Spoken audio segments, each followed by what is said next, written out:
PESI. Housekeeping items for everybody. If you have questions for Team PESI, customer service issues, CE questions, please put those into the chat. I will be watching those behind the scenes.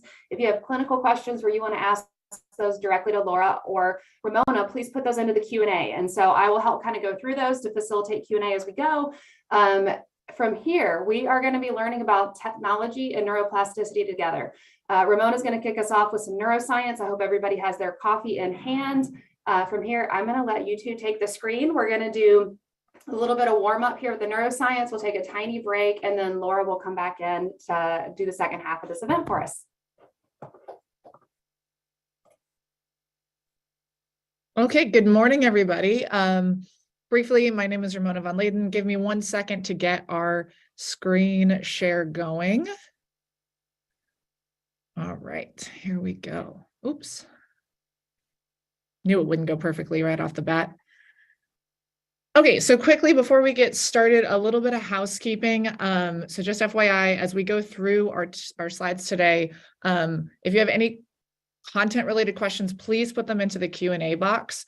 That's going to be moderated. We're going to go through my set of slides, background on neuroscience and neuroplasticity, and then we will do Q&A, after which Laura will take her slides, and then you'll have a Q&A for that. So essentially, you'll have 2 opportunities to ask questions with each section.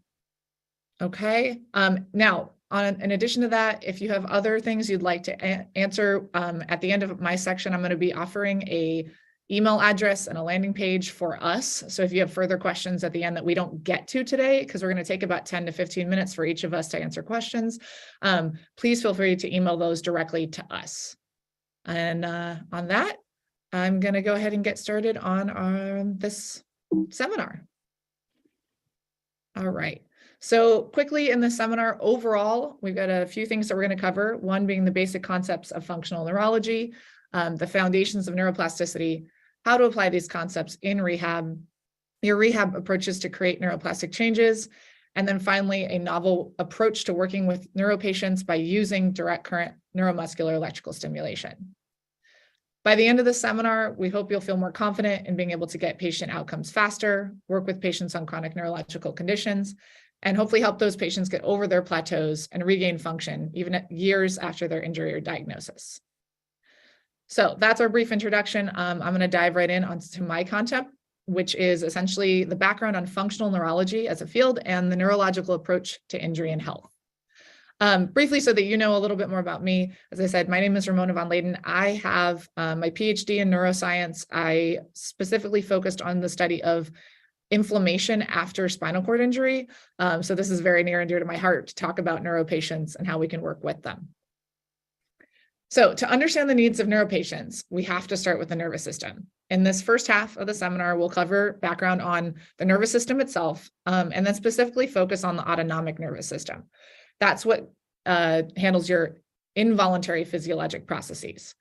We're going to learn how to use inputs into the nervous system to change outputs for functional change, cover neuroplasticity and its role in rehab, and then discuss proven and promising neuroplasticity-related therapeutic strategies.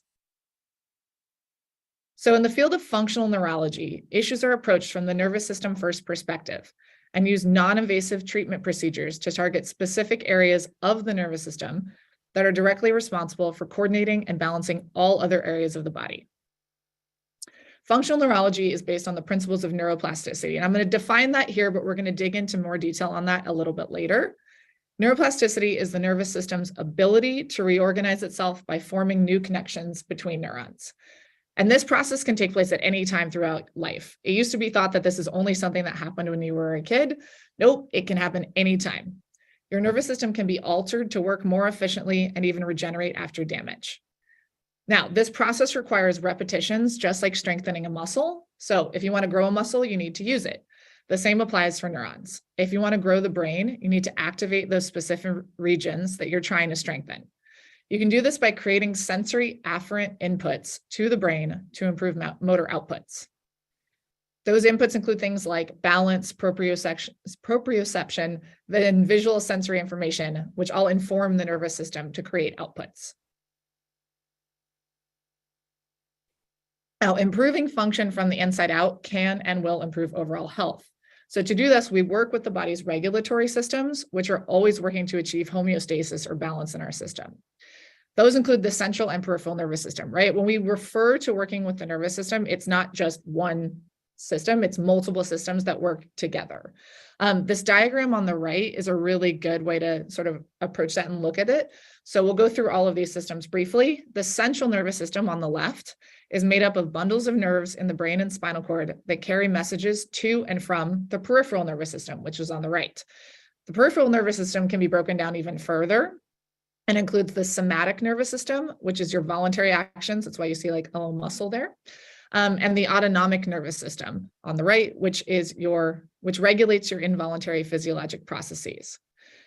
By that, I mean things like heart rate, blood pressure, respiration, digestion, and arousal.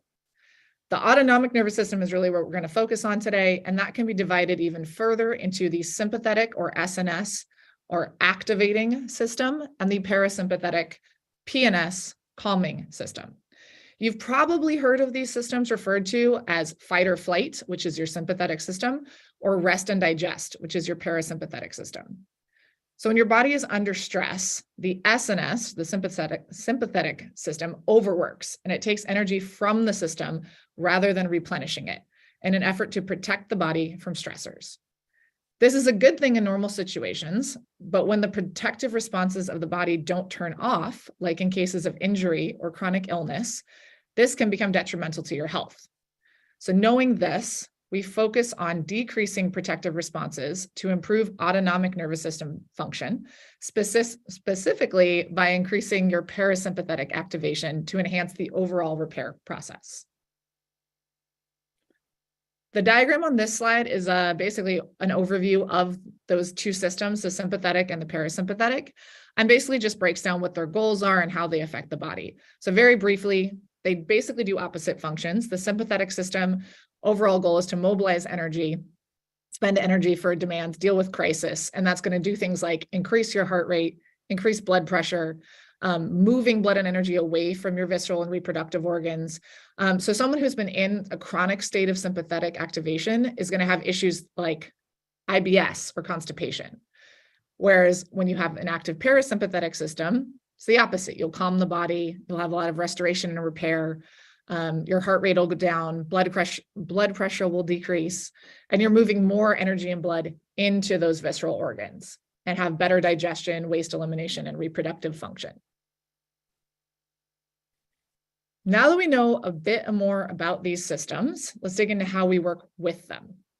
So the nervous system is a feedback loop, which we can work with in the rehab process. This involves 4 steps, which you can kind of see diagrammed here on the right. Step 1 starts at the feet, and then we move around in this diagram. So step 1, the nervous system will receive inputs from internal and external environments. Some examples of those inputs are things like your 5 special senses, so taste, touch, smell, sound, and sight, but also things internally like baroreceptors and chemoreceptors that tell your body how everything is functioning in that attempt for homeostasis. Step 2, the inputs are transmitted to the brain. Step 3, your brain processes and decides how to act on these inputs. And then step 4, the brain sends a signal to create an output to your muscle or organ. Examples of those outputs are things like pain, range of motion, change in hormones, speed of movement, changes in blood pressure and heart rate. So what can we do with this feedback loop that is so important for rehab? Well, most rehab work is output-based and focuses on your conscious processes. So by shifting that focus to work on inputs, we make changes internally to create new and improved outputs. As in the diagram you see here, we can see there are different kinds of outputs. So you've got on the left, more protective outputs, on the right, more performance outputs. We want to change our outputs from protective ones like pain, weakness, tension, fatigue, or sensitivity into performance ones like strength, power, endurance, and flexibility. Many patients come to rehab because of pain. So we're going to focus a little bit more on pain itself and discuss that a little further. Pain is always produced in the brain and is a signal to protect us from doing something threatening or a response to a threat. Though it may indicate that there's a real issue to address, because pain is a response to a threat. Any perceived threat can cause pain, even if it shouldn't necessarily be painful. So if you look at this diagram on the right, we kind of think of this as the pain bucket. So you've got things, everything from sleep to work to exercise to relationships can tie into what your experience of pain is.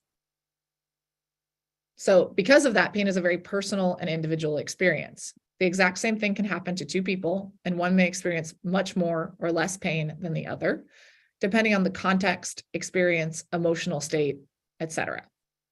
This means pain is a multi-system output, right? It can be felt physically, emotionally, etc. Pain can be addressed through neuroplasticity by using repetitive actions in therapy to create new inputs. These actions demonstrate to the brain that it does not need to protect from whatever it thinks it does and can alter the perception of pain. So that gives us our background to go into neuroplasticity a little bit further and how to work with that in functional neurology.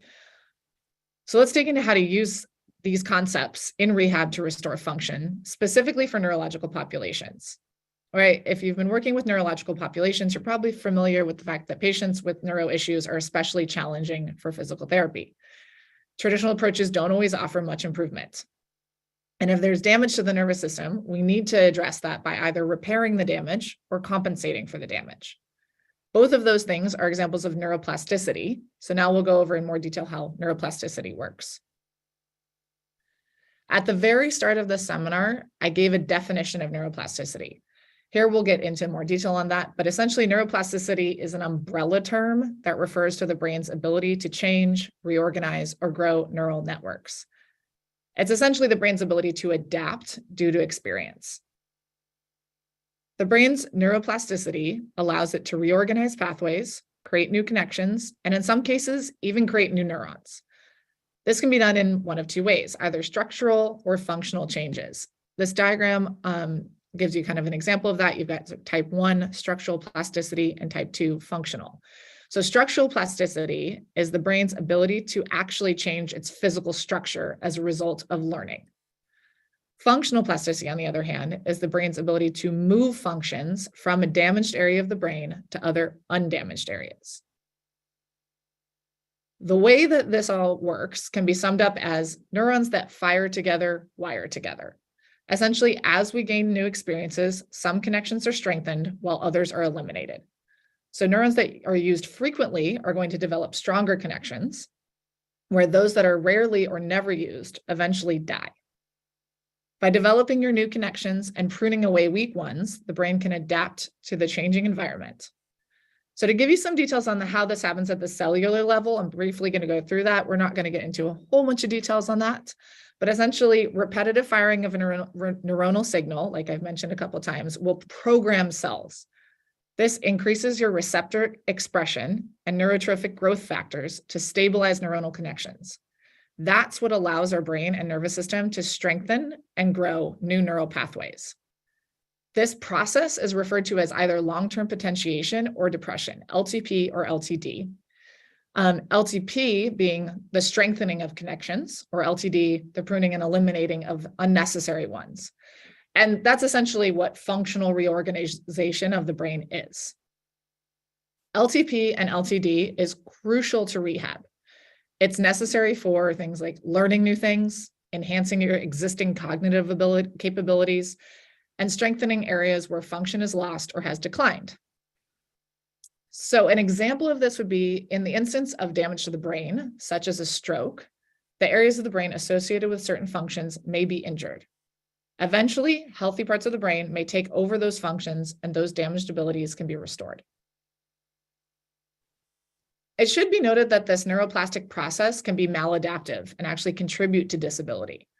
So it's not always working perfectly.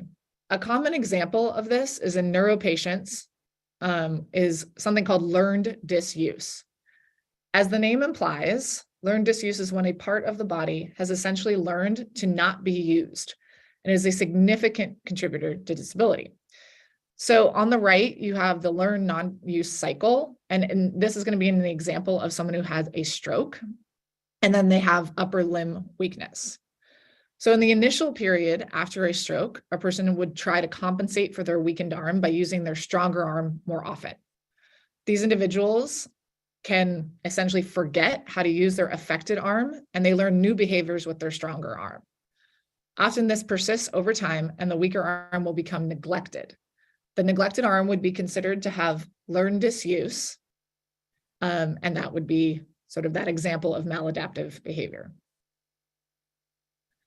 Okay, so now that we have a better understanding of functional neurology and neuroplasticity, let's get into further on how to use it and how it can be used. Creating neuroplastic changes requires two things. One, the support of the nervous system, and two, stimulation of neurological inputs. We'll now review some approaches that do that, both proven ones and one novel approach that Laura is going to discuss in more detail. So let's start with the first one. Most of us are going to be familiar with the first strategy, which is physical therapy. In fact, all of the strategies that I'm going to discuss in this next portion can be used with or as part of PT. PT alone, however, offers a wide variety of treatment options to improve a patient's mobility. Those things include things like self-care, at-home exercises, exercises to improve flexibility and strength, neuromuscular reeducation, and motor retraining. Now, here's where this really digs in. PT hits on several key points of neuroplasticity. One being use it or lose it. So pathways lose their strength with disuse, right? Two, repetition, which would be use it and improve it, which is required for LTP, and again, neuroplastic changes. Three, intensity, so the number of reps you're doing or how difficult they are, which can improve capacity. Or four, practicing positive adaptations. Physical therapy makes sure patients are practicing good habits rather than the maladaptive ones. The next strategy to cover is Visio motor training. This involves coordinating visual skills together with gross motor and or fine motor movement. So combined training can improve deficits in coordinated actions. Benefits include things like incorporating gross motor skills, progressing neurocognitive abilities, expanding peripheral awareness, training reaction time, improving functional mobility, and developing enhanced balance. The next slide has a video, which may take just a second to load it a little faster than when we were practicing the talk, which is great. So this is an example of what some of those tasks look like.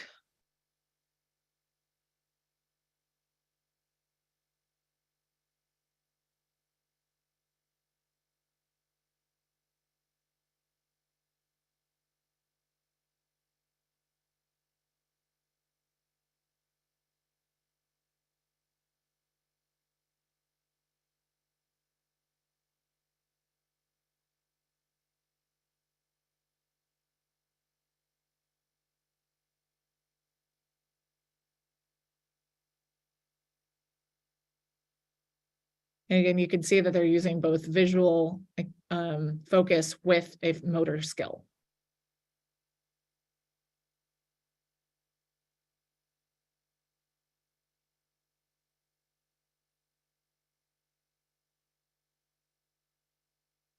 Okay. So moving on, the next strategy we'll cover is constraint therapy, which is a therapy specifically developed to overcome learned disuse. It forces patients to use their disused limbs by requiring them to perform functionally oriented activities, while the stronger limb is physically restrained. This is commonly used for stroke or other neuromotor deficits in both adults and children, and it can result in improvements in balance, functional mobility, quality of movement and life skills, and hopefully spontaneous use of the affected limbs. The final proven strategy I'm going to cover is robotics. Robotic tools are used to support a patient's body weight so that they can participate in exercises that are less accessible due to injury. Exoskeleton devices are one of the more common robotic devices, and that's what I'll discuss in a little more detail. They're wearable devices that are positioned on a patient's body, and they act as amplifiers that enhance, bolster, or reestablish human performance. A couple of examples of how robotics devices can be used. If you use an exoskeleton device to guide arm movement, it can improve tracking accuracy and movement. If you use an exoskeleton for gait training, it can help patients increase walking velocity, walking distance, and quad strength. And I have a video for this one as well, an example of someone who has recovering from a stroke using a robotics device. Look at how far science and tech have come. Now, researchers at England's University of Portsmouth says this bionic leg could be key in helping stroke survivors heal and perhaps even walk again. A 3D camera tracks the patient's progress. One researcher told CBS News, the leg understands and knows exactly when it needs to extend, dependent upon where the pressure is on a pressure insole. Dozens of stroke patients at the university were given the bionic leg to use at home. When paired with traditional physical therapy, researchers found the recovery process went a lot quicker. We saw confidence increase, we saw walking ability increase, and therefore daily step count and activity increase from there for that group. The bionic leg gave one stroke patient who used a wheelchair the strength to walk again. By the time the 10 weeks were up, he was able to walk around without assistance. British researchers are planning to run larger clinical trials with more robotic devices to find out which ones are most helpful for stroke patients. For Inside Edition Digital, I'm Stephanie Officer.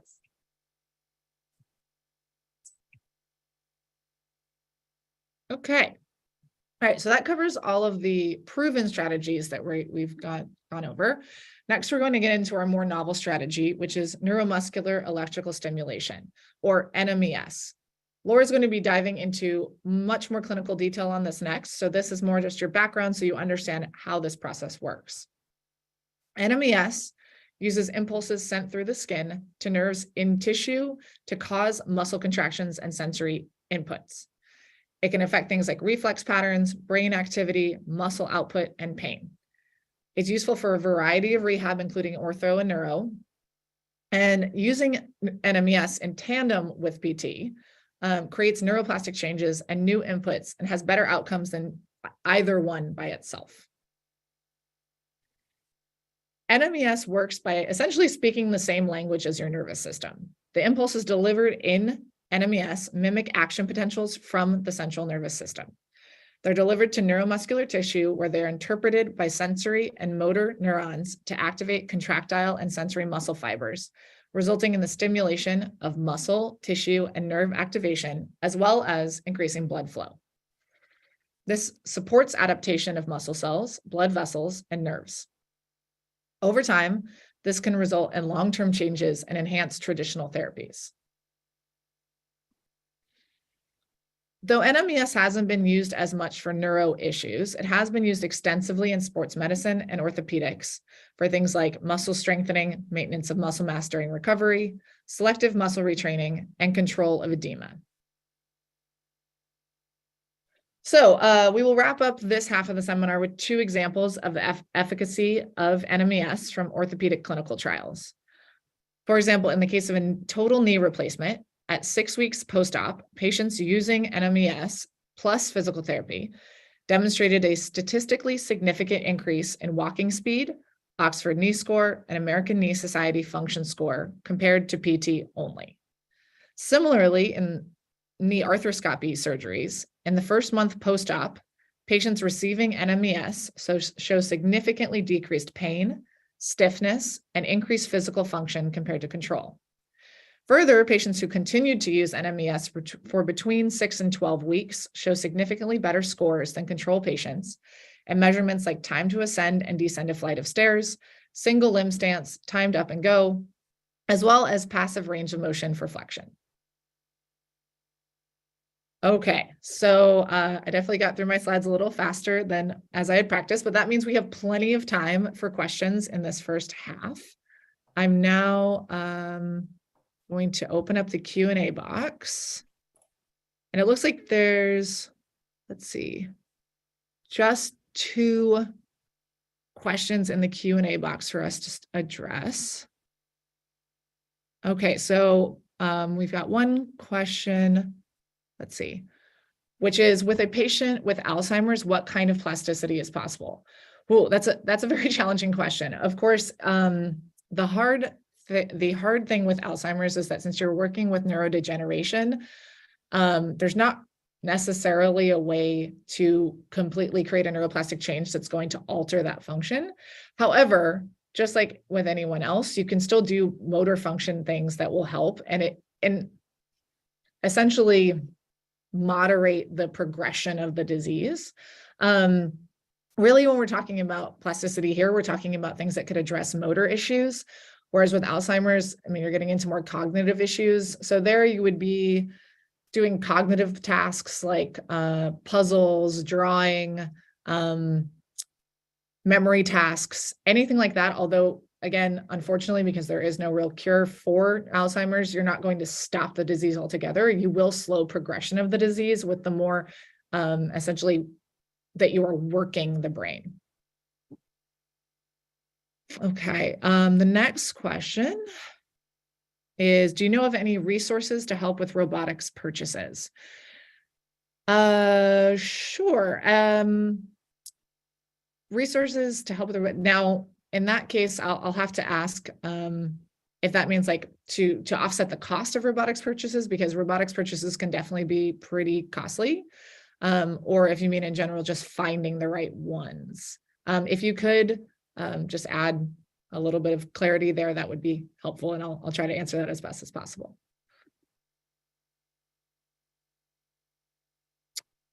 All right, next question on the second video, could the person walk without the robotic limb after using the robotic limb? So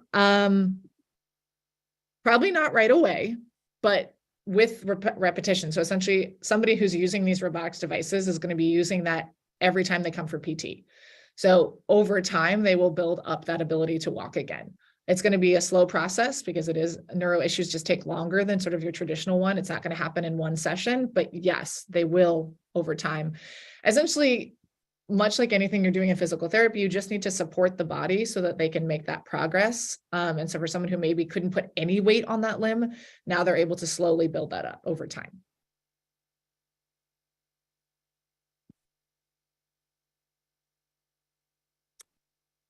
Okay, any information on NMES or neuroplasticity for Parkinson's? You realize this is also a degenerative condition. Yeah, actually, so briefly, the company that Laura and I work for actually works with a lot of neuro patients, and I'm our director of research, and using NMES for Parkinson's is something that we are currently exploring. Similar to, there's a lot of interesting research on using boxing with Parkinson's, or things that cause essentially neuroplasticity to, again, slow progression of disease and sometimes essentially halt it from getting worse. NMES is definitely one of the things that is being looked into and is being used. There's not a ton of research out there yet, but it is very promising.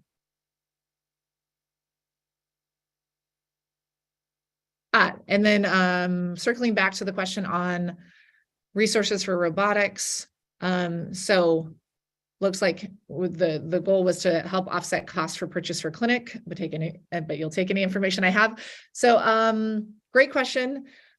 I don't know anything off the top of my head, but I would look into grants. There's usually, especially for clinics, there's often grant programs from different companies, especially some of the smaller companies, they'll offer grants to different clinics. If you have, let's say, a clinic where you're working with an underserved population, some of these companies will have that. Similarly, you can sometimes partner with universities who may be trialing some of these devices or doing research on them. So that would be something to look into as well. I'd be happy to maybe get you a couple of starting points in the future if you want to send an email to that email address that's listed on this slide. And we can try to help you out a little bit more with that. The next question was, would you handle numbness to an area the same as you would to a stroke patient? Absolutely. Yeah. So that's the interesting thing about working with neuro is that it's not always going to be pain that is the issue that you're working with, right? It may be something that's the opposite. You may be having decrease in sensation.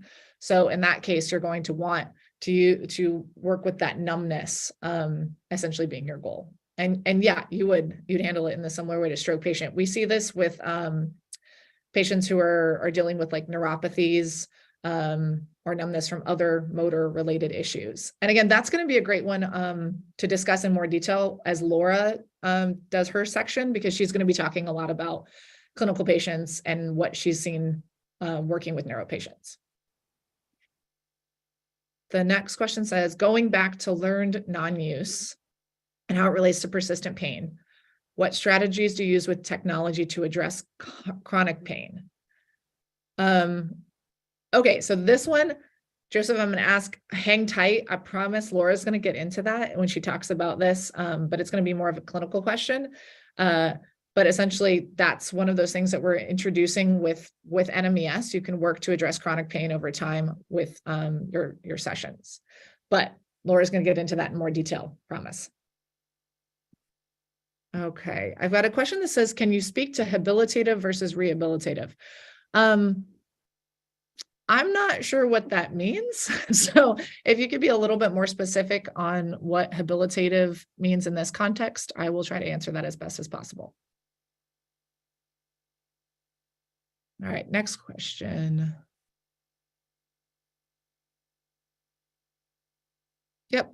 So there's a question here about resources that can come in handy when applying neuroplasticity in acute inpatient rehab, specifically exercises. Again, that's going to be more of a clinical question. I'm going to leave this question in the Q&A box for Laura to get into in the next section.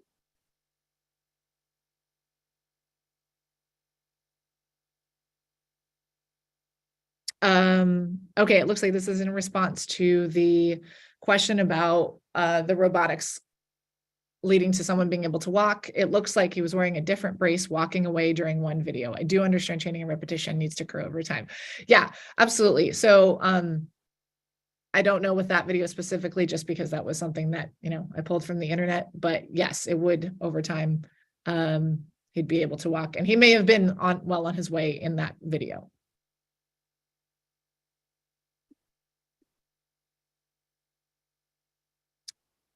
Okay, when you state repetitions, how much repetition before there is a neuroplasticity change? Well, that's a great question. It's all going to depend on the severity of the issue and that individual. There's really not like a magic number with repetitions, unfortunately. And that's why you just have to be more patient with neuro patients than you are with PT, where it might be, you know, typically you see a change in this amount of time.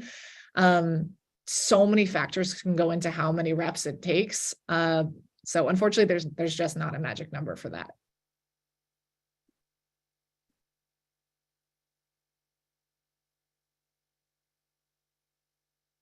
The next question we've got, why is Visio motor coordination so important with neuroplasticity? So essentially, by training both your visual skills with a motor skill, it's requiring the brain to work together and create new connections. So it's kind of like not tricking it, but you're forcing neuroplasticity to occur. So it's not that it's so important with neuroplasticity, it's a way to train neuroplasticity. We got a very interesting question here, which is, if someone had a blood clot in the optic nerve, from a stroke in the optic nerve, is it possible to train another nerve to allow the patient to see again? I would say in theory, yes. It would be the difficult part with working with neuroplasticity and the nervous system is that we can't like specifically tell the brain exactly what we want it to do.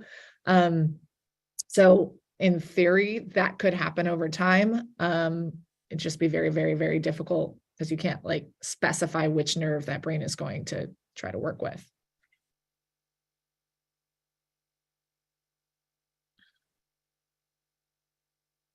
I have a question here on how to get more information on treatment options for adults with Parkinson's. For that, please send an email to the PESI email. I can send you resources. There have been some protocols published or some studies that have been published. Best thing to do is email me or email that email, and we will get you those resources. All right, we've had a question on possibilities in treating MS. Absolutely. This is a big one. Actually, MS is definitely something that can be worked with neuroplasticity with a lot of success. Laura's going to get to this in her section for sure. She's going to talk about some of the successes that she's had in the clinic. So hang tight for that. There's quite a lot of resources there.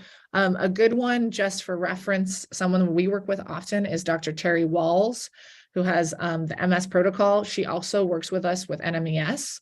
And is currently working on a lot of research on creating protocols for MS patients that are working with these conditions or working with these same tools.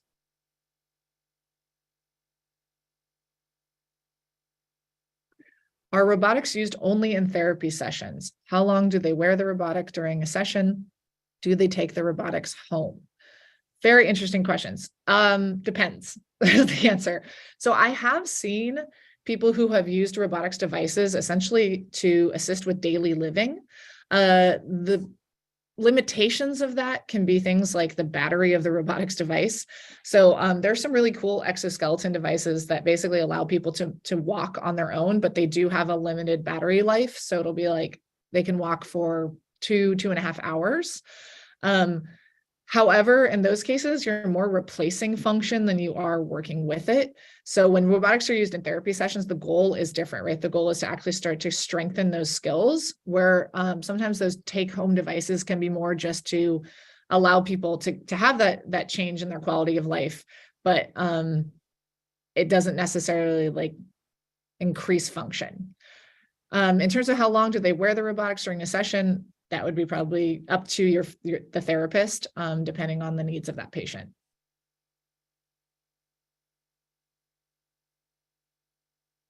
Let's see. Okay. Vibrational plate machines are a great resource in my clinic. Do you see more of a need for at-home services in your line of work since the pandemic? Great question. I'm going to leave that one up for Laura because, again, I think she can address this a little bit better as she is seeing patients in the clinic every single day. So hang tight and she'll get you some more information. The next question, how long post-CVA will neuroplasticity techniques be successful? Honestly, there's no limit. That is the beautiful thing about working with neuroplasticity is although we have often thought that there is sort of a limitation with something that's chronic or long-lasting, it's not. You can start working with it and you will see changes. We've had some really amazing recovery stories in our clinic from people who are working with neuro issues that, you know, are decades since they had their injury or decades since their incident. Again, it just takes time. Laura's going to give a few examples. I mean, some that are just pretty remarkable to see. So hang tight for some of those stories, but yes, there is no limit. You can absolutely work with something, even if it's been years, decades, et cetera, which is often what happens with neuro patients is you see people coming to you because they've tried everything and nothing works. But if you can tap into neuroplasticity and really use it, you'll see improvements.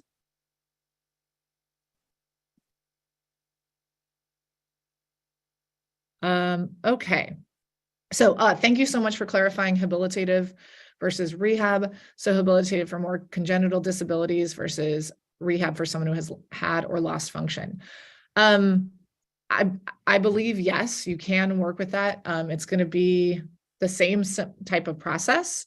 You know, we've seen somebody who typically it's easier to address things that are a lost function, but anything that's happening to your nervous system is going to be, you're going to be able to work with it. Again, some of the tricky things when you're talking about somebody who has a congenital disability is whether or not it's something that you can actually cure. It may not be, but it may be something that you can manage better. All right. We've got a question. I'm a traumatic brain injury survivor. How can this information apply to the brain injury aspect? Great question. This would be something where there are absolutely therapies that are focused for TBI survivors. That's going to be something you work with your physical therapist on. There are a lot of different modalities. It's going to be a slightly different process because you're going to be working more cognitively than necessarily motor function, unless you have some motor issues that you want to focus on with that. And that'd be something, if you want, please email us. And again, that would be something I'd be happy to get you more resources. It's just there's too many to kind of list in a quick time. Okay. Can you give any recommendations re frequency and duration with NMES? Yes, again, I'm going to leave this question in the Q&A box for Laura because this is what she does, and she's going to get into more of this. Can you repeat addressing MS and effectiveness? Same thing. Anything that's sort of a clinical question here, I'm going to leave for Laura because I think she's going to answer some of these questions in her section, and she can speak to it from her own experience. Is there evidence supporting the use of VR or virtual reality headsets for stroke recovery? It seems like they're more readily available and less expensive than robotics. Yes, so that would be one type of robotics. I mean, I think this lumps in with those. It may be less expensive. The tricky part is going to be whether or not the motor issue is something that if they can't actually put weight on it, then you're going to really need to rely on that. But VR would definitely be something that we would call part of those robotics ones. I just used the exoskeleton as an example here, but that definitely is part of that. And there is evidence to support it. Again, if you're looking for more resources, please, please, please email me. I think that's going to be the most helpful way there. You mentioned neuroplasticity can happen throughout life, but how long will you work with a stroke or neurological patient to realize the patient has achieved the max benefit you can offer? That's going to depend on the patient. I don't necessarily know that you're going to ever see somebody has achieved the max benefit, right? Because neuroplasticity can continue to grow. You're just going to be strengthening connections. What really the focus is going to be on is going to be more on what your goals are with that patient. So it's not necessarily saying somebody's getting back to quote normal function. It's what specific goals does that patient want? What can they do? And then you can hit those goals as you work with the patient over time. Let's see. Same thing, anything that's more clinical. So there's a question on improving range of motion. I'm going to leave that for Laura. And I'm going to answer about 3 minutes more of questions. And then we're going to take a little 10-minute break so everybody can kind of grab water. Laura can set herself up and then we'll move on. If I haven't gotten to your question, again, that email address is there. Please use it. Would love to continue the conversation. It's just, we have only a certain amount of time. Let's see. We have the question of injuries that have caused issues were years in the past. Can this be used to make progress? They're not addressed earlier. Yes, absolutely. As mentioned in one of the other questions, this is what makes working with the nervous system so exciting, is that even if it happened a long time ago, you can still work with it. You can still make improvements. Is NMES essentially an intelligent TENS system or something completely different? Great question. The short answer is yes. We are working with electrical stimulation. TENS is electrical stimulation. There are different kinds of electrical stimulation, and that's what we're going to dig into next. So Laura's going to be talking about the type of stim that we work with NMES, which is direct current. TENS is not direct current. Our body runs on direct current, so that's going to be much more applicable to what we do, and you're going to see a bit more improvements and changes when you're working with the same current as the body. But she's going to dive in, like her first couple of slides are actually on this exact topic. Let's see. Any studies of neuroplasticity treatments for patients with muscular dystrophy? Probably. It's not something that I've personally looked into, but I would be happy to help you find those resources. Send me an email.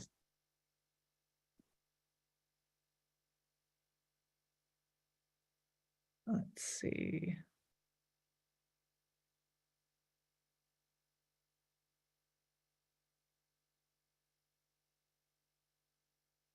Let's see. There's only a couple more questions.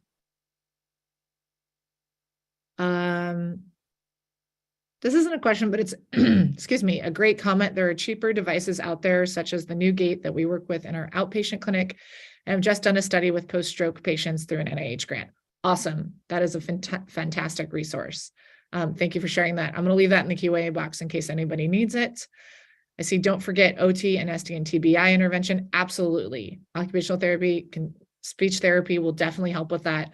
And Interestingly, things like NMES can be used with OT and speech therapy as well. We have some fantastic practitioners who work with it that way.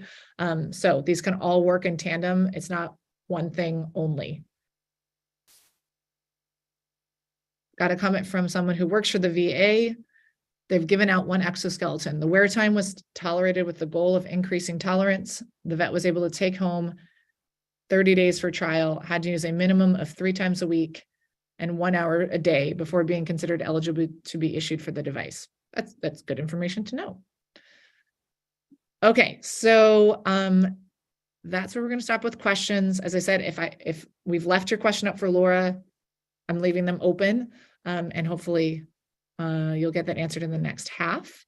Let's take a 5 to 10 minute break to get water and let Laura set up. I'm going to go on mute for the moment while we do that.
All right. I hope everyone is back.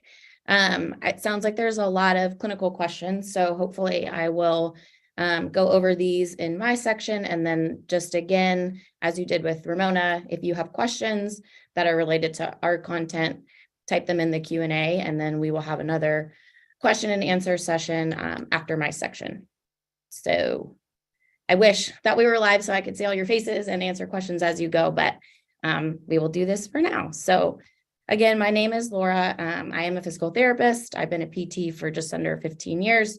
I started my career in hospitals and ICUs and inpatient and outpatient rehab.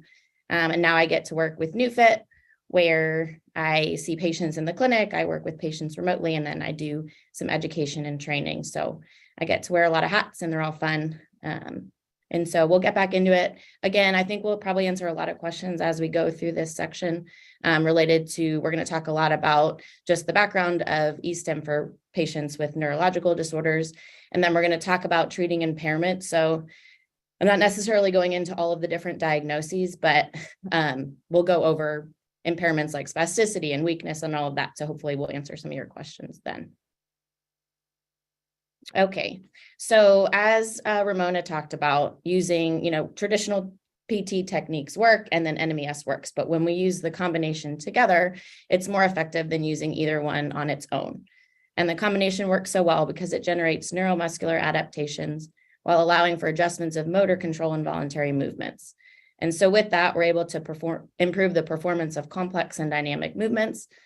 And then we're able to accelerate the recovery of muscle contractility and functional abilities. So Ramona talked about some uses for NMES in the ortho world, and we know we use it in sports and performance as well. But for the remainder of this course, we will focus on the use of NMES with neuro patients. We know that repetition is a limiting factor in rehab in general, right? So especially with neuro patients, where essentially all of their diagnoses kind of become chronic just based on how long it takes for them to recover and rehab. So whether we're talking about acute injuries like strokes, spinal cord or brain injuries, or congenital and neurodegenerative diseases like CP, MS, and ALS, again, just because of how long it takes to rehab, we kind of end up where these become chronic and we just need a lot more repetition and time of rehab in general. So again, along these same lines, using NMES for neuro patients gives us kind of more bang for our buck. So we know we need tens of thousands of reps to make a change in our patients, and this is really hard to accomplish, whether it's ortho or neuro. But when we have the e-stim running with our functional treatments, then we're really able to provide the system with the amount of repetition it needs, or at least a lot closer to that number versus training without it. So as Ramona talked about in the first section, we really need to give the nervous system the inputs it needs enough times to make that change. And so we're just able to do that a lot more efficiently when we use NMES with traditional PT.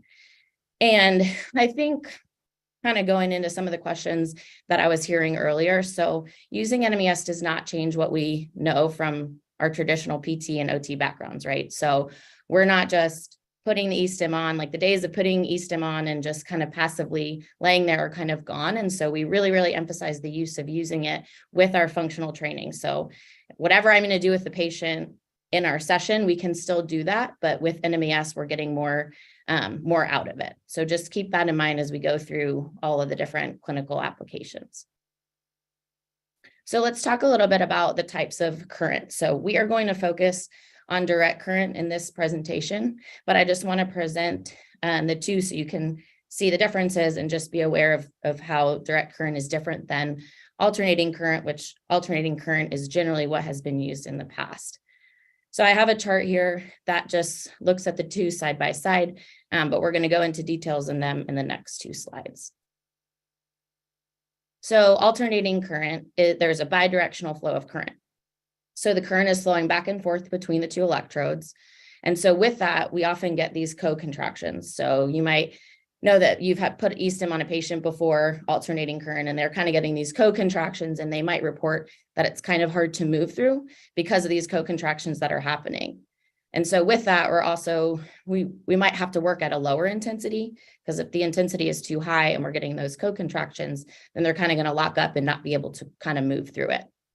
And then it's output focused, like most kind of therapy approaches are output focused, we're just able with alternating current to create a generalized surface level muscle contraction. And then it's an unfamiliar signal just because our nervous system does not run on alternating current. So again, I think we froze. Okay, let's go back one. So again, we're going to focus on direct current for the rest of this presentation because our nervous system runs on direct current. And so if we're able to mimic the signal that exists in our nervous system, we're taking that nervous system approach to create neuroplasticity that Ramona talked about in the first part of this presentation. So direct current, the current flows in one direction. And so with that, we're not getting those co-contractions. And so generally it's a lot easier to move through this current as we're doing exercises. And with that, we're able to work at higher intensities if we need to. Not that we want to work at the highest intensity possible, which we'll talk about in a bit, but we are able to work at higher intensities because we're not getting those co-contractions.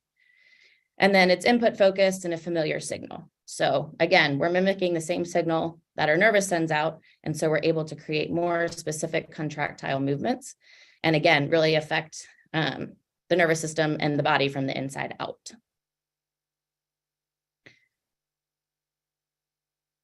So direct current for neuro patients. So we've talked about the types of current and we've talked about ortho and neuro, and now we're going to get real specific and talk about the use of direct current for neuro patients. Again, it's all about the neurological system and the nervous system based approach. Essentially, the nervous system is a software to our whole body, right? So if we're able to change the inputs of the nervous system and fix the software, we're going to be better able to affect the outputs or kind of the hardware of our system, which would be the muscles and the movements and all of that. And so it's all about neuroplasticity, which I believe we talked about earlier as well. Neuroplasticity is why we can get better. It's also why if you don't use it, you'll lose it. And so it's all about, again, giving the nervous system the inputs it needs enough times at a high enough intensity with functional movement to make these changes.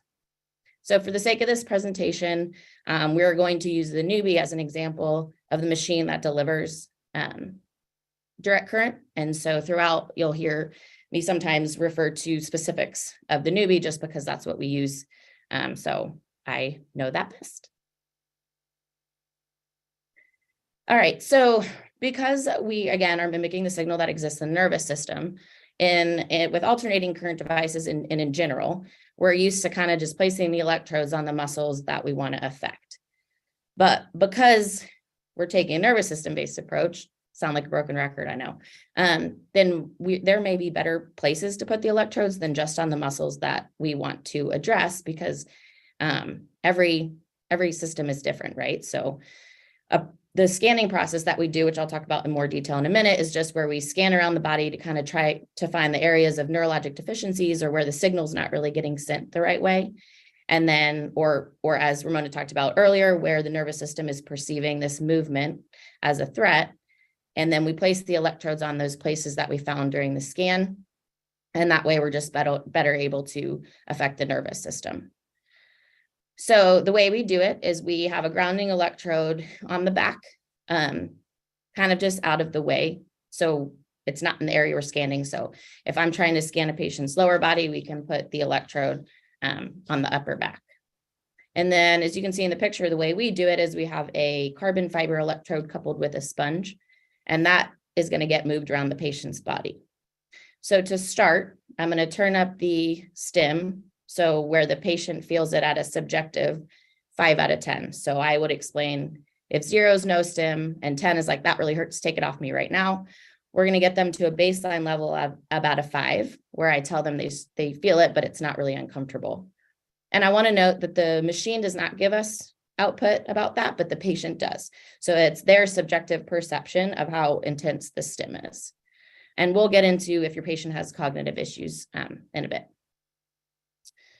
So I turn the intensity to where it's kind of at that midline 5 out of 10, and then I scan around the body and I'm looking for a few different things.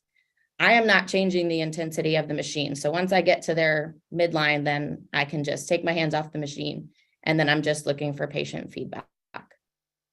So I say we're looking for areas of interest as there's a few different things. So the first area of interest would be hotspots. So hotspots are where I'm scanning around, we're at a 5, and then all of a sudden they're like, ooh, that kind of hurts, like I'm at a 7, 8, or 9. And that's where our nervous system is perceiving the input as a threat, and it doesn't want to move, so the output is pain.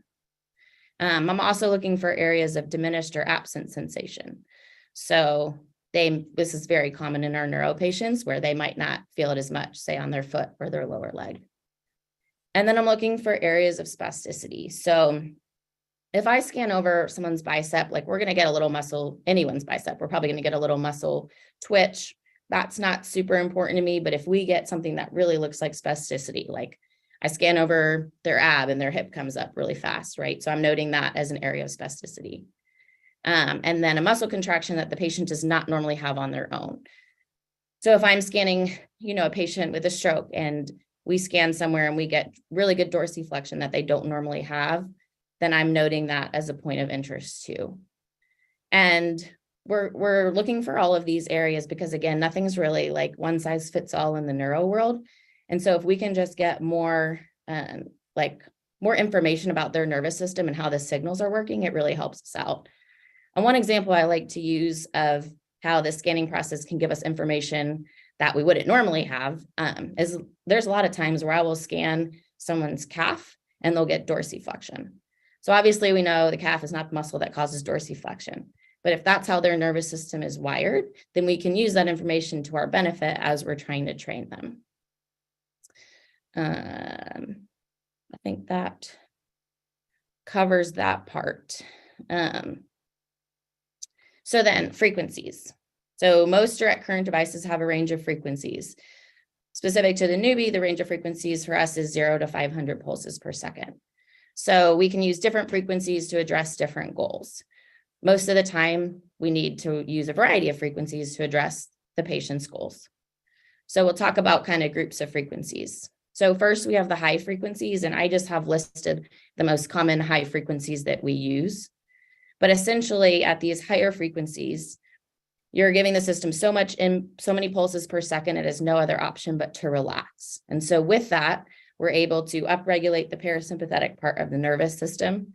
And we're also able to kind of relax that muscle. So anything that we would want to use to, get out of that fight or flight or try to increase the length of a muscle, we would use these high frequencies. So spasticity, stretching, muscle tightness, pain management, and then neuromuscular reeducation, which we'll talk about in a little bit. And just a quick note, 160 pulses per second, we have found in our clinic to be very helpful with the core, either balance, posture, strength. We've used it both in the rehab world and on the fitness side. I think more research needs to be done as to exactly why, but that just is a little quick note about that. So the next group of frequencies is the middle frequencies. So again, I just have the common frequencies we use listed here. And these are used for muscle strengthening. So essentially at these middle frequencies, we're able to reach tetany and get complete contraction with incomplete relaxation. So we can actually mimic an external load. And so this is really important because we are now we can get strength and hypertrophy gains without actually loading the patient. So this is important in the ortho world and the neuro world. If the patient's not strong enough to handle an external load, we can still address strengthening by using these specific frequencies. Also, it saves your joints. So if you're working with, older people, then you can also use this to their benefit.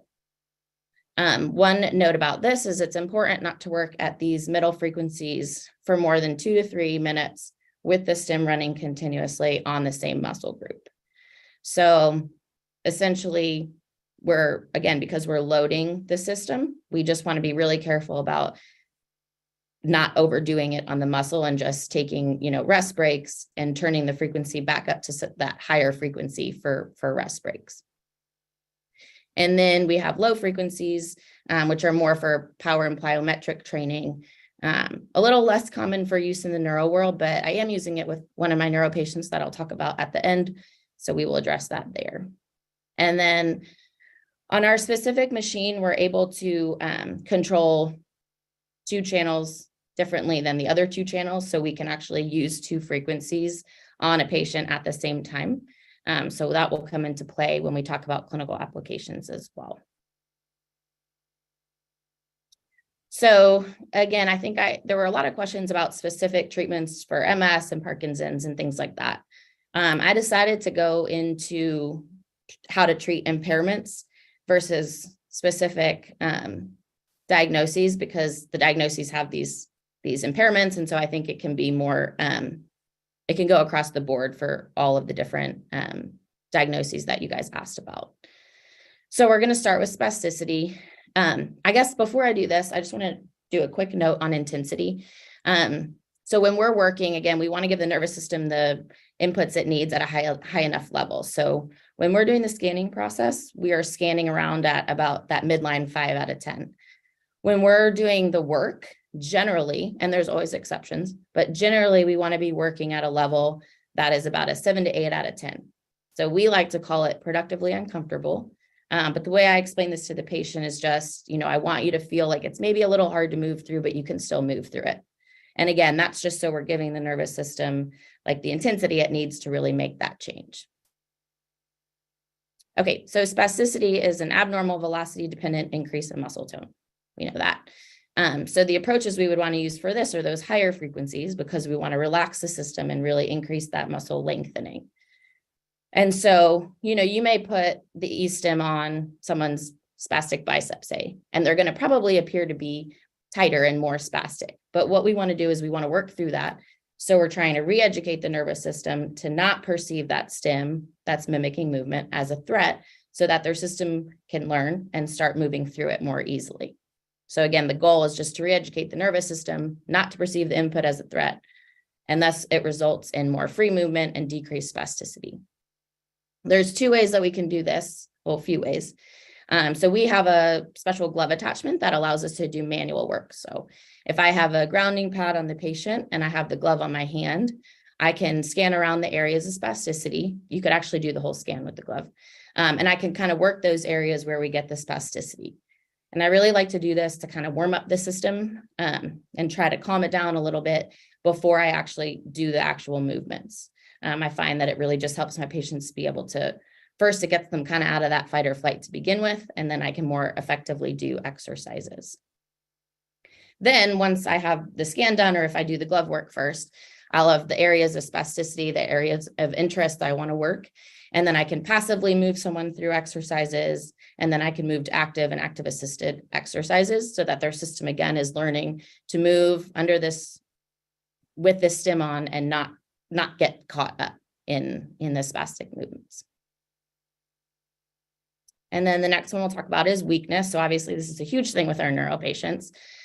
So here we're going to perform active and active assisted movements using the strengthening frequencies we talked about, which are listed there. Again, we want to ease into these lower frequencies. So don't quote me on like the ratio, but doing 10 reps without direct current on is like doing 100 reps with it on, right? So at those higher frequencies, there's really not much of a threat. You're still getting more out of it, but we're not totally fatiguing the system.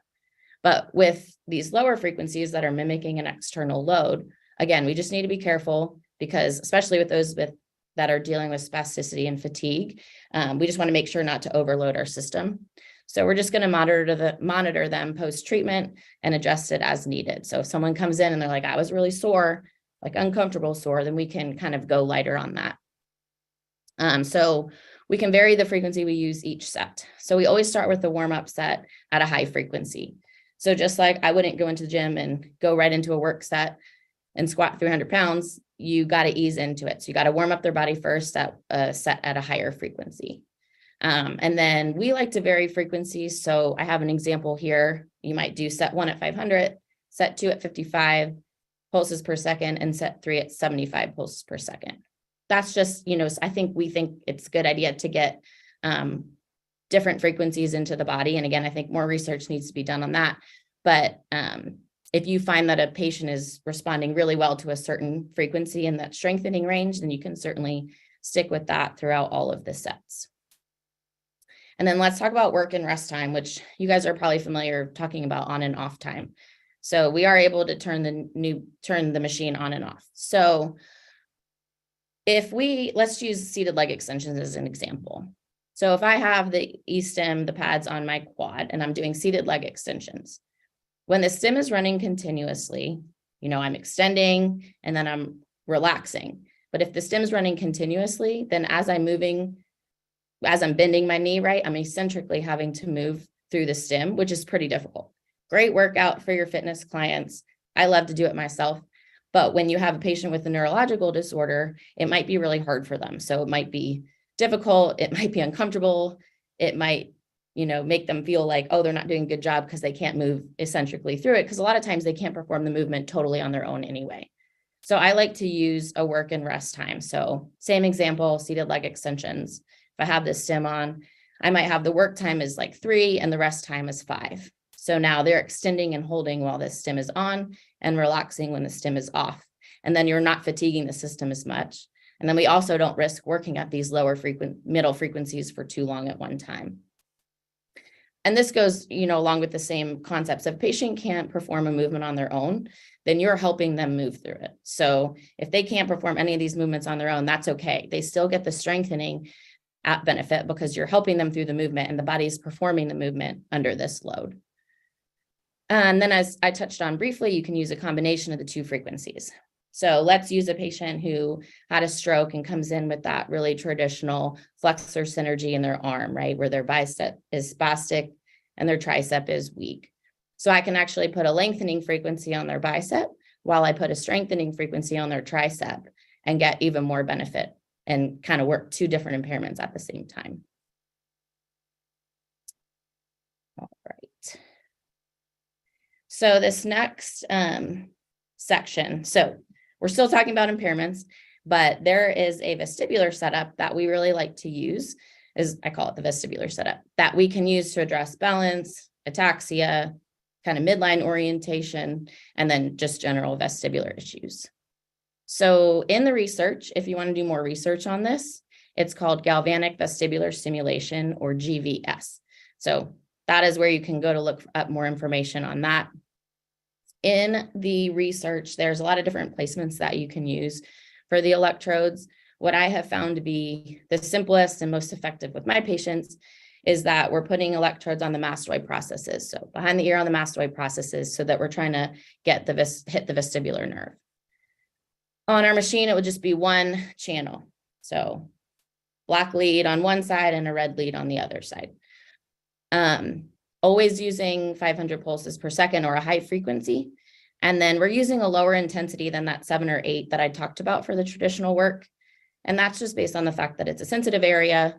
We're kind of in the head and the neck. We also don't want to get like eye movements or jaw movements. So we just maybe are at like a 4 or 5 out of 10. And then the patients usually feel it as either like stim just going through their ear or kind of like a ring around their head. Anything I'm gonna do on my patients, I do it myself first. And that just makes you better be able to explain it to the patient. So always do this on yourself first so you can tell them what you're kind of looking for. If we're treating traditional vestibular and balance issues, if I know they have a weakness on one side, then I'm gonna know where to put the electrodes. So without getting into all the positive, negative flow of current stuff, on the newbie, the stim flows from the red to the black electrode. So the patient generally will feel more stim under the black electrode. So let's keep that in mind as we talk about this setup. So if I know someone has left vestibular weakness, I'm going to put the black electrode on the left side and the red on the right side, because they're going to feel a little bit more through the black electrode, which is on their weaker side. And then for midline orientation, what I'm talking about is basically you have a patient who comes in, right side weakness. They don't like to shift weight onto their right side. This could even work if you've got someone with pusher syndrome, so who tends to push one way. So in this setup, it's a little bit trickier. Again, there's more stim under the black electrode than the red electrode. So let's talk about someone with right side weakness who doesn't want to shift weight onto their right side. I'm actually putting the red electrode under their right ear and the black on their left mastoid process. And here I'm tricking the body to think it's falling to the left so that it will shift more weight onto the right. And I know there's questions on this, and so we will address it at the end. But essentially, again, there's more stim under the black electrode than the red electrode.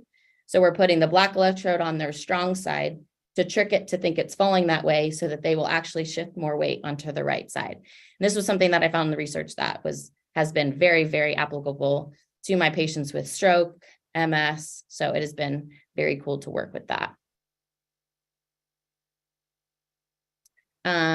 So then again, we can control two sides of the newbie separately. So we could use this vestibular placement. We could have one side of the machine on their mastoid processes, and then the other electrodes, they could be on the core or the bottom of their feet, depending what we're working on. Generally, if we're just working on dizziness or vestibular issues, I'd probably just have the vestibular set up on their mastoid processes, and I probably wouldn't have any other electrodes on. But I also really like to use this for balance. So we know there's 3 systems we use for balance: our vision, the feedback through our feet, and our vestibular system. I think in my head, why this works with a lot of people to improve balance is if we can strengthen one of those systems of balance, then maybe we can just improve their overall balance. So what I like to do with my patients is test their balance without the stim on, and then I'll just put the vestibular placement on and see how they react. A lot of times their balance will improve. I'll put the red on the right and the black on the left, see how they balance, and then I can switch them. And if they have one setup that works better than the other, then I will just keep it there and work on their balance that way. Once I know that the placement really helps them balance, then I will just, I can add other electrodes to, again, the bottom of their feet or their core, depending on what I'm working on. And then same thing for weight shifting or midline orientation. So if I'll put just the vestibular placement on first, see if they feel more comfortable shifting their weight to one side. I would say about 80 to 90% of my patients generally do better with weight shifting when the vestibular placement is on. But then I might add electrodes if I'm walking or doing pre-gait activities. I might put electrodes on their glute med or wherever they need some of that input to then do walking and pre-gait activities. And then ataxia. So I was actually in Wisconsin training a gym that works with people with MS. And I had one of the clients there had some of the worst ataxia I've ever seen, just standing. I mean, very ataxic. And so I tried this setup on him just to see if it would work. And his ataxia, I mean, I would say like 80% calmed down, which is very cool. Then he was able to walk more smoothly. And when we took the e-stim off, he still had improvements. And I should note that happens with all of this. So there is carryover. You have to use it enough times for the system to learn. But generally there is carryover. After I have this placement on them, people's balance is better, their weight shifting is better. So kind of within a session, at least, we see these improvements, and then we just build on that in each session. And then last impairment we'll talk about is just kind of functional activities. So again, what I said at the beginning, using NMES is not taking away what we know as PT. So whatever we plan to do with the patient in a session is what we could do with that patient with the NMES on. We're just getting more out of it.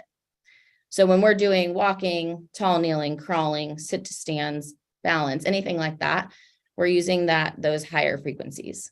And this is just because we want to give the patient input about what they should be recruiting versus having them move through resistance. Like, we don't want them to move through resistance. We just want to give them that input of like, oh, this is what I should be engaging. And so, yeah, we don't want to cause that resistance with strengthening frequencies. So to hit on this, I was training a series of neuro clinics out in Michigan, and they were like, oh, let's put it on our 1 o'clock patient. So they're like, well, what would you do with him? And so I asked them, what would you do with him? Like, what did you plan to do this session? And they said they wanted to do some core work and then work on his standing. And so, let's see, I have a little video. See if it loads. So I have the quote that is there about what he said, because there's some background noise in the video. But essentially, when I started working with him, we had the newbie on his core, and we did some just basic postural and balance activities with his core. And then when he stood, we had it on his glutes, and then we kept it on his core. And so earlier that week, he had been practicing standing with an alternating current device. And so after he used the newbie and then we stood with him, I asked him how it felt compared to the other stim, and this is what he said. When that's on versus when you stood with the other stim. Yeah, I'm probably fairly stable. You know, like I'm just standing without like So that kind of was delayed a little bit, but basically he said, I don't feel like I'm paralyzed standing. I just feel like I'm standing without effort. So that was really cool. So to kind of finish up, I know there's a lot of questions, so we'll definitely get to all of them. But I just wanted to share some patient success stories because, like I said, I've been PT for a little bit, and I feel like I've become a better PT since I've been using direct current with my patients. I feel like I can get them to do things that they haven't done in a while, or that maybe they were told they can't do just because their injury was X amount of years ago. So it's been really rewarding for me. And so I thought I would share a couple of patient stories. So the first one is this patient. Her name is Cam, and I've been given the go ahead to say their first name. So Cam had a TBI in 2014. She was in a car accident, and she was actually in a coma for 45 days. And there are two, so prior to her accident, she was a runner. She was a marathon runner. And she also is now married, same guy she was with when she had the injury, and they really want to have kids. So when Cam was in the hospital, she was in serial cast because her spasticity was so bad. And so ever since her injury in 2014, she's been on Botox and baclofen. And every time she tries to get off them, because they don't make her feel good, her spasticity was just not manageable. And so she had to get back on it. Mostly now it's just her left leg and a little bit arm that are affected by the spasticity. But she was told that she couldn't have kids because she was on too much medication.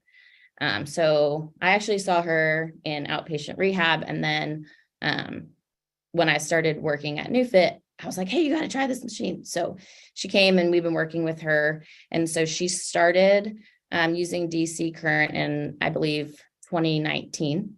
And within 1.5 or 2 years, she was able to get off her spasticity medications, and then now has been given the go ahead to have kids, to try to have kids. So that's super cool.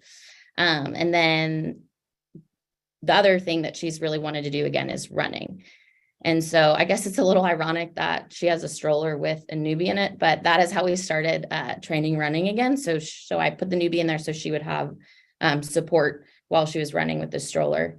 So she probably got to be able to run a little bit again in August or September. And then in October, she was able to run a 5K for a really good cause. And this is a video of her running.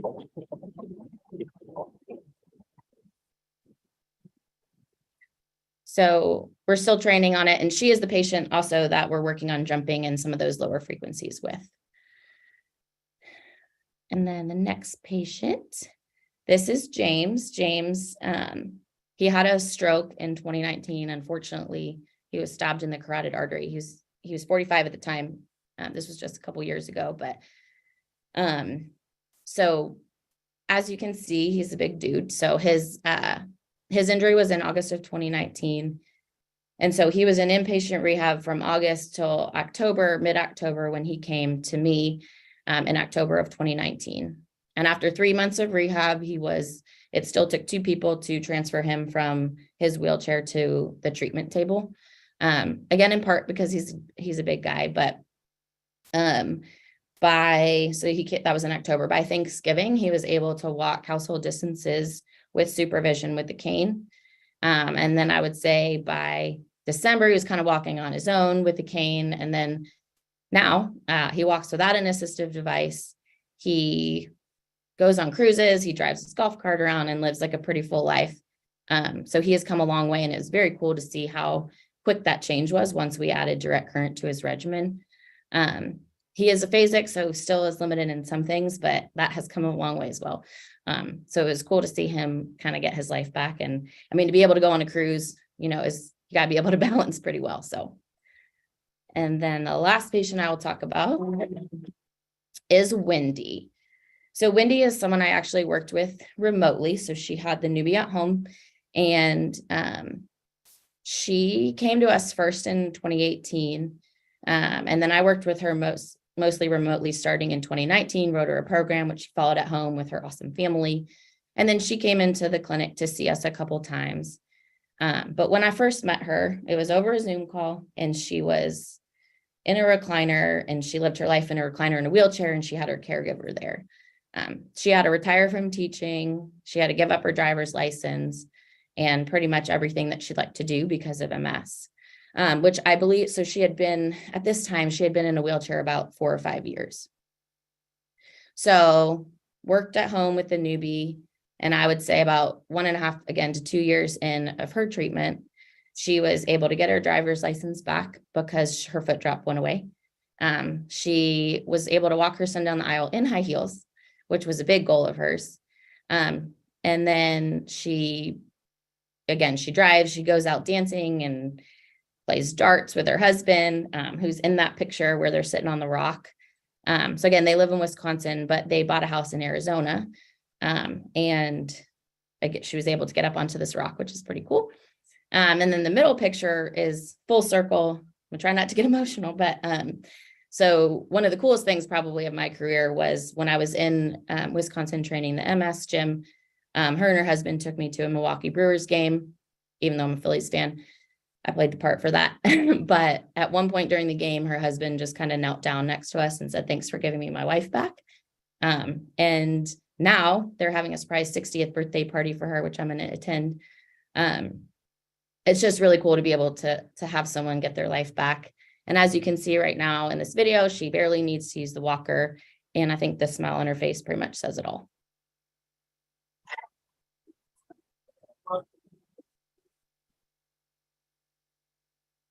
Quit dancing, I'm moving this phone.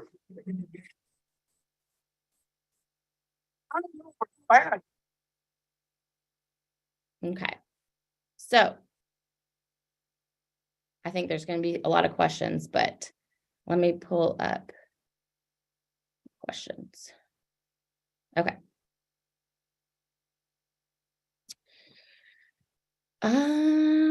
Where do I start? I think. Okay, so I'm going to start with Gretchen's question on, can NMES or other strategies be utilized to help COVID-19 long haulers with similarities to MS and other ongoing weakness and balance issues? Would this be a long-term where the patient have to return to PT whenever they have a flare-up of their symptoms? Yes, we have used direct current for people with COVID-19 long haulers. Again, it's the same concepts. Like I said, we're really addressing, the impairments more so than the actual diagnosis. So it can certainly help with that. Yeah, it's possible that the patient would have to return if they're having flare-ups, as with anything else. In general, so first of all, treating anything that's neurologic related, and like I said at the beginning, kind of ends up being more chronic in nature. We need to hit it for a longer period of time. So nothing gets cured as fast as we want it to. But assuming that we build on it and again, give the nervous system those inputs enough times, then we're able to make actual changes. So like, for example, the last patient I talked about, Wendy, she religiously used the direct current for 2 years, 5 days a week. Now she goes out and she lives her life. So does she still use the newbie? Yes. But does she use it 5 days a week for an hour a day? No, she kind of lives her life. And so that's proof that the changes are lasting.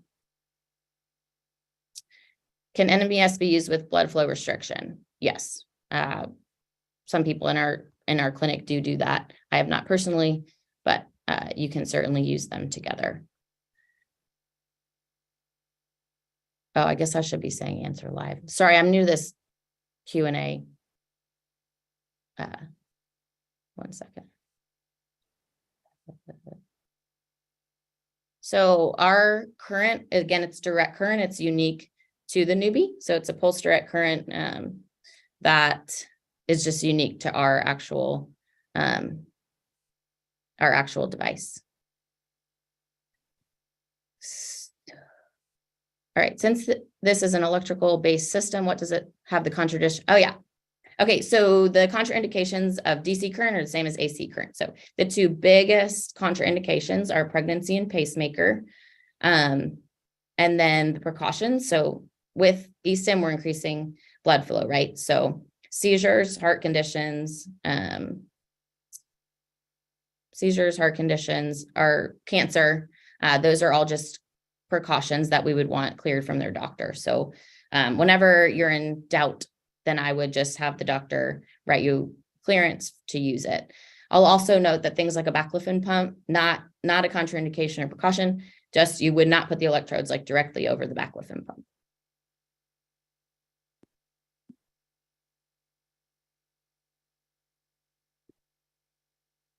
I looked at the, what current would I use if I don't have a newbie? You would have to look into other direct current devices that are out on the market. Again, our current is unique, but there are other direct current devices on the market. Can you give an example of the work you do with a glove, such on a muscle with spasticity? Yeah. So like I said, basically we would have a grounding electrode on the patient, and then the glove would be on my hand. So now I don't feel the stim through the glove, but the patient would feel the stim if I touch them. And if I touch them with my other hand, I'd complete the circuit. So essentially I'm just doing some light manual work. You don't have to, there's stim going through the glove, so it's already more intense than if you were doing regular manual work. So I'm basically just kind of rolling over the areas that are spastic and kind of giving them a really light massage just to kind of calm it down a little bit. So what you would see as you manually work this is that, you know, at first they might be really tight, and I could be stretching them while I do this. But then as you continue to work the area, it's going to calm down a little bit, and that will be able to better prepare you for doing the active exercises.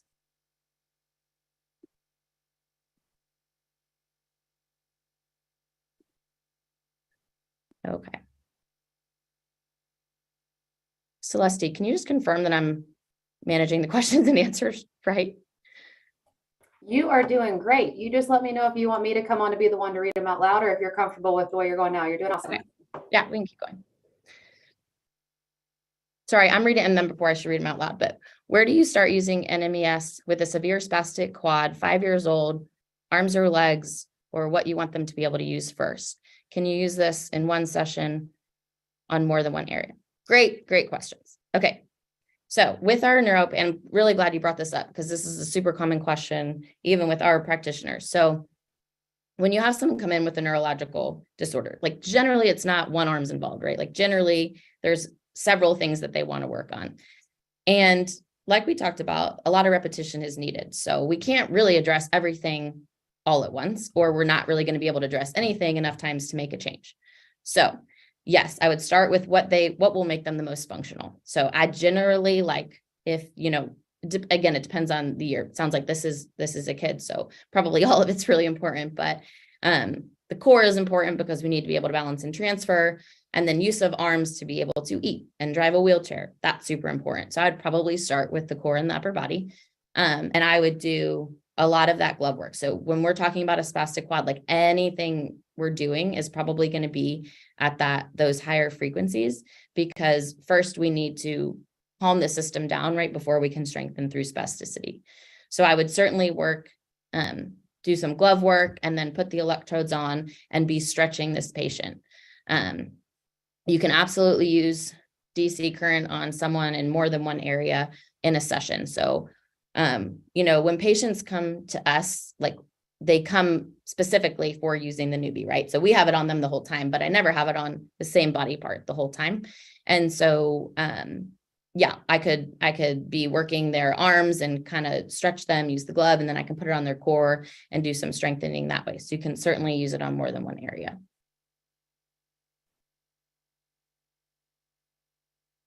Is it recommended to use eccentric strengthening? For example, eccentric strengthening for the ankle was highly recommended a few years ago. I think it depends on the patient's situation. Eccentric strengthening is very beneficial. And so I don't mean to knock that when I was talking about that earlier. We just need to keep in mind the patient's abilities and kind of meet them where they're at. Since this can be used with passive movement, can it be used on highly involved kids with little to no purposeful movement and not able to communicate with you? So let me answer the first part of your question first, which I wanted to mention this when I was talking about the scanning process. If your patient can't give you feedback, that's okay. You can still do the scan. And if you can't, then you don't have to do the scan. But we are designed as therapists to watch our patients' reactions, right? So I can tell if someone can feel it. I can tell if it kind of hurts. They might laugh if it tickles. So I'm always reading my patient's face when I have the stim on them. We absolutely use these with kids and adults who can't give you feedback. I would say you would err on the side of being conservative in terms of intensity, just to see how they respond in the days that follow. With kids a lot of times, so I've worked on, someone as young as 18 months and also who don't follow instructions, that's fine. So you can use it during play, right? So I could have it at that high frequency and have them crawling around, playing, pulling up to a couch, and the stim can be on and you're still getting those effects. Even if you can't do specific movements. Again, doesn't change what you do as PT. So with this same kid who doesn't have purposeful movement, whatever you would do with him in your session, you can do with the stim on. And again, if they can't do the purposeful movements, like you're helping them through it. So you have to re-educate their system on how to move. And so if they're not able to perform it on their own, you can take I'm just pretending I'm feeding myself. You can take their arm through a movement that you want to be purposeful while the stim is on. And again, doing 10 reps is like doing 100. So they're going to learn that hopefully faster.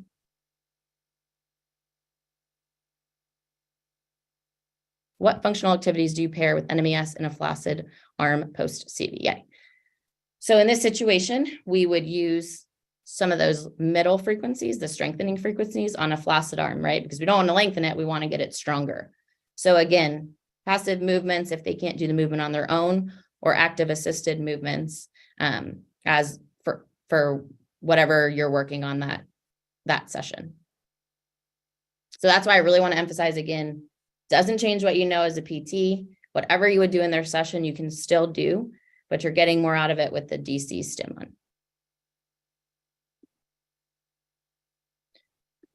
Will the focus be more on whole movement, such as walking, or more on parts of movement, such as weight shifting? Good question. So I do both. So before I walk with my patient, I need to make sure that they can weight shift, right? So just like in my session, prior to using direct current e-stim, I would work on some weight shifting. Maybe I want to get them to activate their hip flexor because they're going to walk and they don't do that well.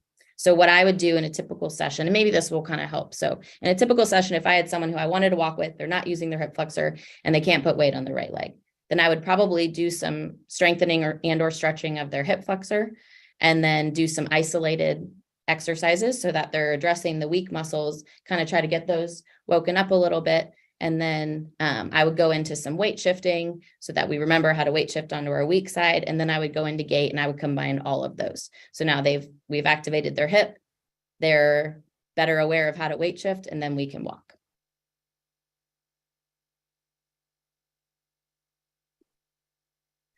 NewFit is the name of our company and Newbie is the name of our product. Sorry, that was, well, that answers that. Would you use this with someone with chronic trigger points that lead to reduced functional range of motion, as in thoracic outlet syndrome? Yes, you can absolutely use this in that scenario. The hot spots and the areas of interest we talked about earlier in the scanning process aren't like 100% related to trigger points, but they are often thought about similarly and can be used as well. And you may find that the trigger points are the same as those areas of interest you would find on the scan. Once patients have achieved improvement, is it lasting without continued use, or is it necessary to continue use? So I think I answered this when I talked about Wendy, but my favorite way to answer it is, if I stop exercising, I'm going to lose strength, right? So does someone need to continue to exercise, especially with chronic neurological injuries? Yes.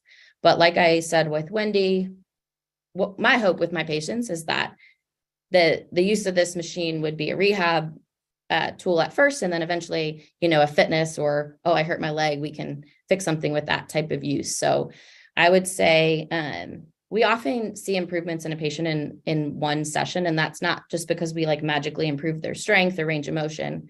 It's because we tapped in their nervous system, educated it on how to use, opened up those pathways, and so they're moving better. On average, the benefits we see in the first session might last, I'd say, average 12 to like 72 hours, and then it kind of reverts back. And so the idea is that we build on that. And again, in someone like Wendy, she used the machine for a couple years. overcame these really big deficits, kind of got her life back. And now she does a mix of using the machine and living her life and exercising without it. Are you seeing NMES used on infants with orthopedic conditions? If so, what age is safe to start using it? I haven't personally worked on someone with this condition, but I've worked on someone as young as 18 months, and I believe we have a practitioner who has used the Newbie on someone as young as 3 months. Oh, perfect timing. Ramona, have there been any studies on using NMES in terms of negative effects for long-term use? Oh, not for long-term use. There's always been questions about with electrical stimulation in general, about issues with things like overtaxing the system.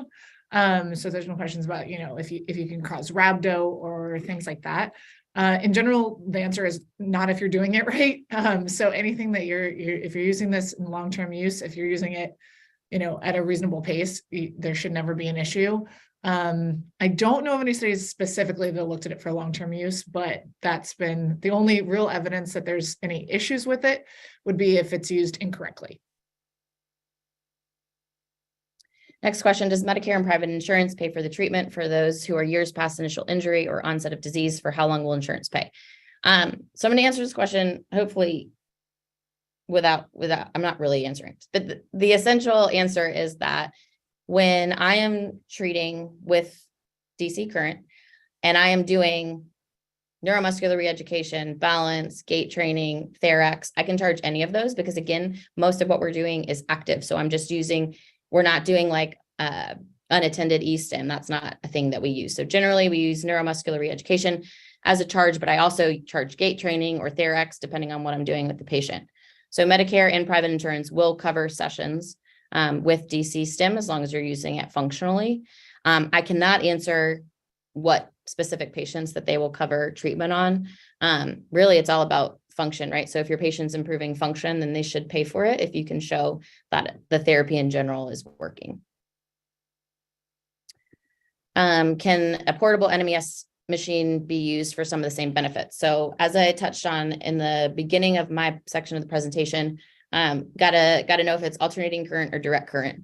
I would say alternating current does not give the same benefits as direct current for the reasons of they're different types of current, the way the direction of the current is flowing, and the fact that alternating current doesn't tap into the nervous system. So better than nothing, but might not give you the same results. And I apologize if I'm going really fast, but I'm being cognizant of the time and how many questions we have left. So again, if I don't get to everyone's questions, then you can email pezzy@new.fit and I will respond to them there. Oh, I like this one. It says, thanks.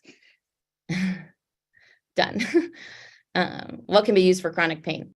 Yep. So the direct current can be used for chronic pain. I think one of the coolest things since working with direct current is that even though I work generally with patients with neurological injuries, I see a lot with pain too. And a lot of patients come to us and say like, nothing else worked.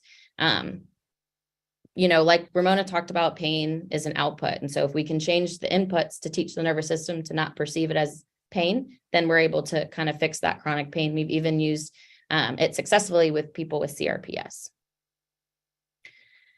I have a patient with MS who has a bowel urinary and ED. So yes, we have seen some results using direct current to address bowel and bladder. That's kind of probably a whole different talk, but yes, we have seen success with that. So again, the key to what we talked about today is the use of direct current. The Newbie is a machine that delivers direct current, and there are a few other machines on the market that use direct current, but the focus of this nervous system based approach is that we're using direct current, not alternating current. And then the Newbie is just one example. Do you use this for neuroplasticity retraining for chronic pain? I think we answered that. Vibrational plate machines are a great resource in my clinic. Do you see more of a need for home services in your line of work since the pandemic? I mean, I have a lot of patients who use vibrational plate. I don't personally use one, so I don't know if I can fully comment on that. And I would say, if some people don't, I mean, there was a time when people didn't want to leave their home, and so they definitely needed more home services. But a lot of people are still coming out to the clinic, and we can do mobile PT as well.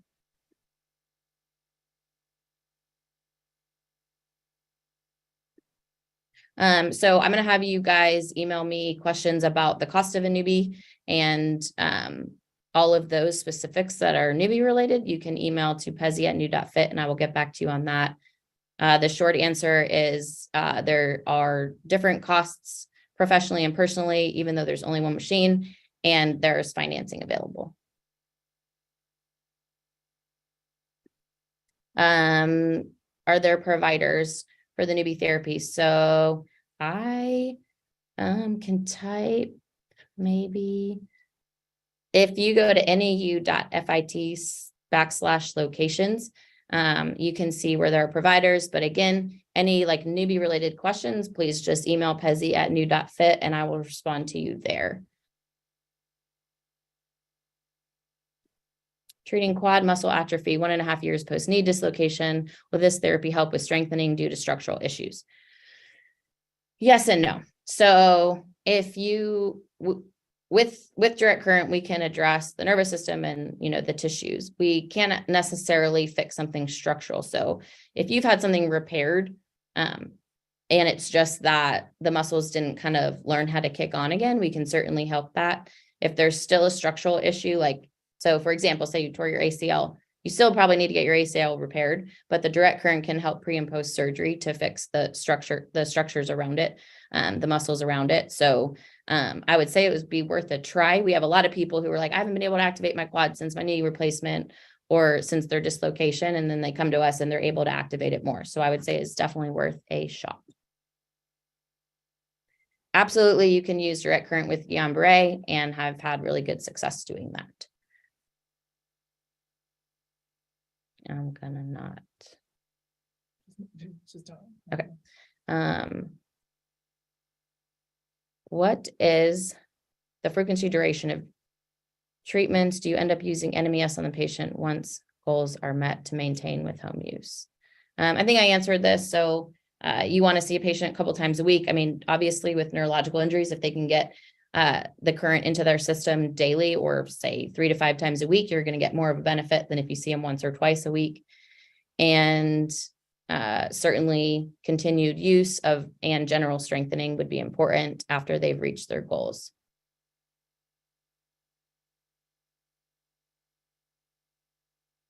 Our headquarters, we today are sitting in sunny Austin, Texas. So I think I've answered all the questions that aren't repeats.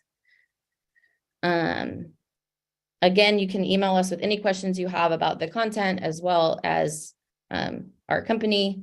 And I appreciate you guys coming, and I hope that this was helpful. And I think that's a wrap. Yeah. Oh, we got a heart. I have one more on the simple end of questions. So I have experienced alternating current as a patient. I think I could pick up from some of the things you were saying. Does this feel similar? You mentioned it might feel tingly. Or great question. We should have mentioned that. Yeah. So it feels similar, and like there's electrodes, and it feels kind of like you're getting some stim. I would say 95% of our patients say that it feels more comfortable. And this is in large part due to the fact that we're not getting those co-contractions. So I feel like patients don't feel like they're getting stuck, or they don't feel like it's as, I don't know the word I'm looking for. They just don't feel like it's as intense, even if it's at a more intense level, because we're not kind of getting stuck, and it's not so, I don't know what the word I'm looking for is. I think that, I've heard it described a lot as it's more comfortable. Like when we demo these devices, a lot of times people will ask, they'll say, oh, I don't like electrical stimulation. It doesn't feel good. And then we're like, let us try. And like, when we show them with this, it's much smoother. Smoother. Yeah. It doesn't have quite that like shocking feel that you would normally associate with it. And one of the coolest things was we were at a conference before, and we had a PT come to us who works with pediatric patients. And she does not put anything on her kids that she will not put on herself. And she will not put electrical stimulation on herself. Were you here? You were here. I was Shay. out there, yeah. So she hurt her ankle or something. So we're like, let's just give it a try. Yeah. So we put it on her. She could handle it. We helped her ankle, and she actually she bought a machine on the spot and now uses it with her kids because she was able to show them that she was able to do it without pain. And a lot of our kids too do note that it is more comfortable than the alternating current stim they use. Yeah. I do think we have, and tell me if you already answered this and I just missed it, but examples of how to improve range of motion. For example, a person with decreased cervical range of motion, what's your approach for that? Yep. So with the neck, I would definitely do some of that glove work I talked about, just because it feels very good for their patient. And so they kind of start relaxing. And then I would generally place electrodes. Again, it's specific to every person, but on the neck, it's pretty simple. I would probably place electrodes on the neck and the upper trap and take them through some light range of motion exercises. Super important when we're working with someone with pain and tightness. We do not want to we can work through some discomfort of the stim, but we don't want to work through we don't want to recreate their pain, right?